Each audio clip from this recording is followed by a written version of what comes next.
Bucha atrocities and more recent evidence of torture from the areas near Kharkiv recently retaken by the Ukrainian military create an impression of a Russian genocidal zeal, the kind exhibited by Nazi German troops in the territories they captured or, say, by Italian fascist troops in Ethiopia. Yet Vladimir Putin's Ukraine adventure is such a flop precisely because he is failing to ignite the kind of hatred and self-righteousness in the Russian nation that Adolf Hitler and Benito Mussolini inspired in Germans and Italians.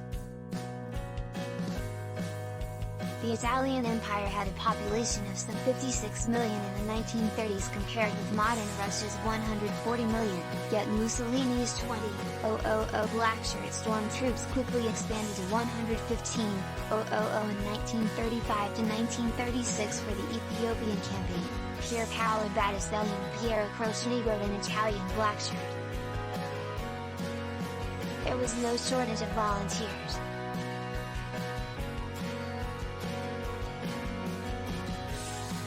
Germany, with a population of about 85 million, saw the Waffen SS, the Nazi partisan army, grow from a maximum of 28,000 to 150,000 in the first year of World War II. George Stein wrote in the Waffen SS, Hitler's elite guard at war, 1939 to 1945, this despite the SS troops still extreme select.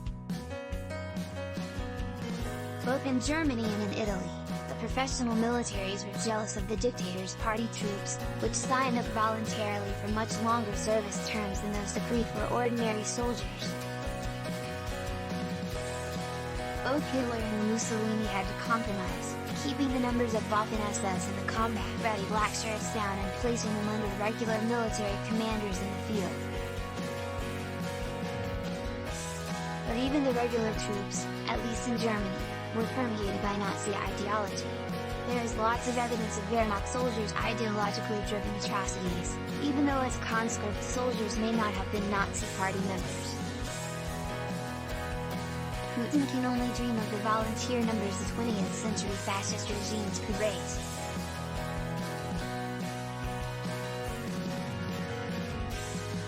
Months into the war, the combined strength of the volunteer battalions formed in the Russian regions was barely in the tens of thousands, and it was hard to say if many of the volunteers were motivated by patriotism in the sense Putin or the Russian far-right understand it.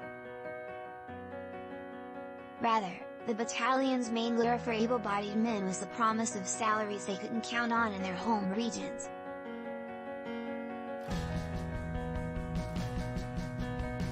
The message the Wagner Group private military company is pushing in its badges that have romanticized testosterone-fueled adventure as an alternative to boring work in the factory, but its actual promise, too, is of high, reliable income.